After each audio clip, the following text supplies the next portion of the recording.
Так, өткөндө Асхат экөөбүз беседа кылганда адам өзү 7 катмар талаадан турат да, 7 катмар энергоинформациондук талаалардан турат. Ошо адам өзү мисалы тело, дене боло турган болсо, дененин сырткары адамда витал деген да катмар бар, эфир деген катмар бар. Андан астрал деген катмар бар. Ментал деген катмар бар. И адамда каузал, и адамда руханий дүйнө бар да. Эми ошондуктан биз бүгүн анын баарына токтолбойбуз. Бүгүн жок дегенде үчөөнө токтолойлу. Себеби адамга кайсы эмне себептен адамдар ооруйт? Себеби оорунун 70% ошо көзгө көрүнбөй турган жактан болуп атат да. Ошонун бирөөсү ментал. Менталда 70% оорунун себеби ошол жакта жатат. Ошондуктан мен азыр ошону түшүндүргөнгө аракет кылайын. Вот, мисалы адам көзгө көрүнгөн денеден турат. Дене. Вот мына дене. Биз медуста, например, дене боюнча окудук да. 7 жыл дене боюнча окудук. Дененин кандай органдар турат, кайсы жакта турат. Бүт медуста бизде ошо дене боюнча окутабыз. Но дене боюнча, западный медицина бизде врачтар, дене боюнча врачтар карайт. Вот и плюс азыр дене боюнча дагы башка караган массажисттердин түрү көбөйүп кетти. Висцеральный массаж, точечный массаж. Кыскасы бүт алар дене боюнча карашат да көбүнчө. Адамда көзгө көрүнбөй турган дагы бир катмар дедик Асхат. Бул ментал дедик да. Ментал. Ментал, бул менталда адамдагы ой, образдар жатат бул жердечи. Ой, образ. Кыскасы бул боюнча бизде психологдор деген карайт. Азыр бизде мен психологмун дегендер толуп кетти. Мен сени бай кыла берем, мен сени мындай кыла берем, психологдор карайт. На основном ментал боюнча психологдор карайт. Бул көзгө көрүнбөйт адамда. Бирок оорунун 70% ушул жакта жатат. Адамда көзгө көрүнбөгөн руханий дүйнө бар. Эми руханий боюнча бизде негизинен бизде духовный адамдарыбыз карашат да, так. А бизде азыр ошончо канча шаарда азыр канчалаган больница болуп атат, канчалаган менчик больницалар бар, канчалаган врачтар бар, канчалаган массажист, канчалаган психологдор бар. Бирок ошого карабастан азыр бейтапканаларга барсаң, адамдардын кезектеги санды кара. Канча аптека толуп кеткен бизде азыр, канча дарылар бар. Бирок оорунун саны азайбай атпайбы? А причина каякта ошону, так? Ошондуктан биздин бүгүнкү максатыбыз негизинен адам өзү могул 7 катмар бардыгы бири-бири менен симбиоз байланышта туруш керек да. А бизде западный медицинада азыр көп эмелерди бөлүп салган да, мындайча айтканда.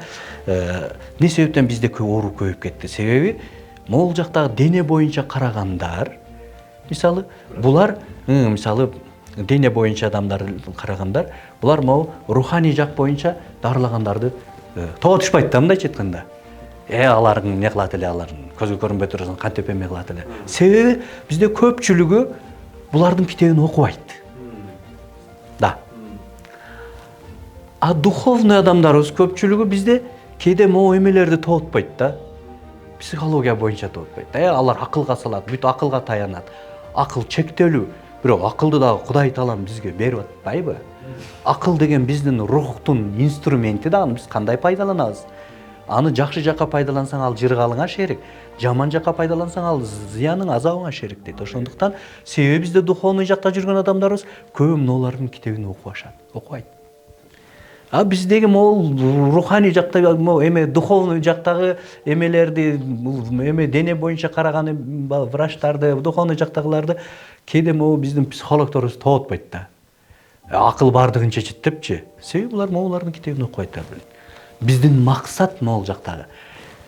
Могулар бизди бирге турган болсо, бири-бири мененчи, бизде мамлекетибизде оору жоголуп калыш керек да. Жоголуп кетиш керек болуп. Эгерде могу биримдик боло турган болсо. Азыр даже биздин убакта биз кичинекей кезибизде айылда бир фельдшер бар эле. Фельдшер ал ооругандарга дем дагы салат эле. Кирнелейт дагы эле. Дары чөптөрдү дагы берет эле. Укол да саят эле. Кыскасы мону биримдик эле да. Мен алыскы электеген айылында болом. Вот бир фельдшер бар эле. Вот бардын кылат эле.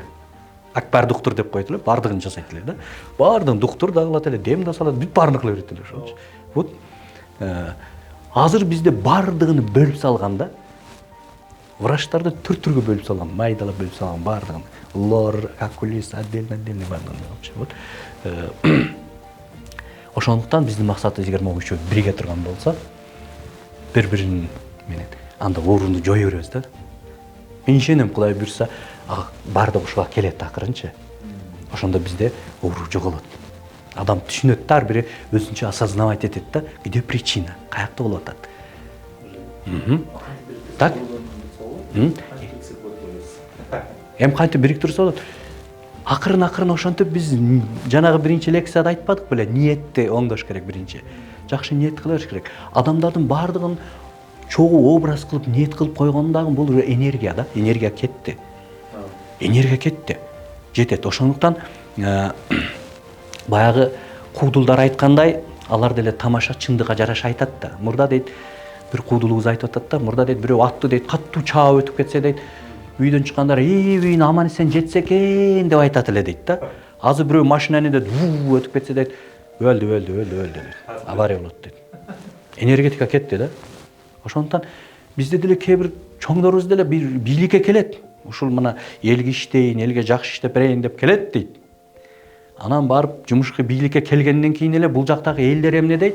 Эми келди да эми эмне кылат десе, эми жейт да депчи. Эми жейт, себеби баардыгы жейт дей берсе де, жейт деген энергетика барды дейт да.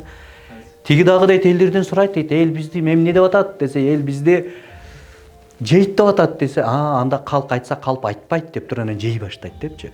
Ошондуктан бизди бийликте тургандарга дагы жакшы ниет кыла турган болсок, биздин мамлекет өзөт да. Ошондуктан кара, мурда жамгыр жаабай койгондо, кургакчылык болгондо эл баардыгы жыйылып түлөө өткөрөт эле да. Себеби баардыгы ошону образда элестетет эле, жамгыр болот депчи, жамгыр жаайт деп. Образда баардыгын ар бир жана өткөндө айтпадыкпы, ар бир адамдын ойлоп койгон ою, образы бул жараткан Кудай Таалага азыр современный тилде айтканда СМС дебедикпи? СМС кетти да. Ответ келет. Ошондой кылып туруп эл жалпы жыйылып ошондой эме кылганда дейт, баардыгыныкы уже көп энергетика кетти да. Ответ келет эле, жамгыр жааган да. Азыркы мезгилде ушуну бир сынап көрөйлү деп, бир айылда мына кургакчылык болуп атат. Айыл өкмөт тияка бир мал союп эме кылып атат, элдер чыгып түлөө өткөрөйлү деп, эмнеге десе жамгыр жаабай койду, жамгыр жаайт деп, анан элдин баардыгыны тияка алып чыкса, ошолордун ошончо миң адамдын ичинен бир гана кичинекей бала зонтик алып чыгыптыр да. Калгандар баардыгы айтыптыр, ай сен эмне күн ысып атканда мындай зонтик көтөрүп чыктың десе, мен ишенем бүгүн жамгыр жаайт депчи. Калгандары эч кимиз ишенбейт да, бир баладан башкасы эч кимиз ишенбейт. Көрдүңбү? Ишенбеди, уже күмөн саноо ишенбеди, анда ответ болбойт, реакция кетпейт. Ошондуктан да, мурда элдер чогуу ишенген, баары сонун болот, баары жакшы болот деп. Вот, ошондуктан бизде могу еще бирге турган болсо, бизде болезнь жогулат да.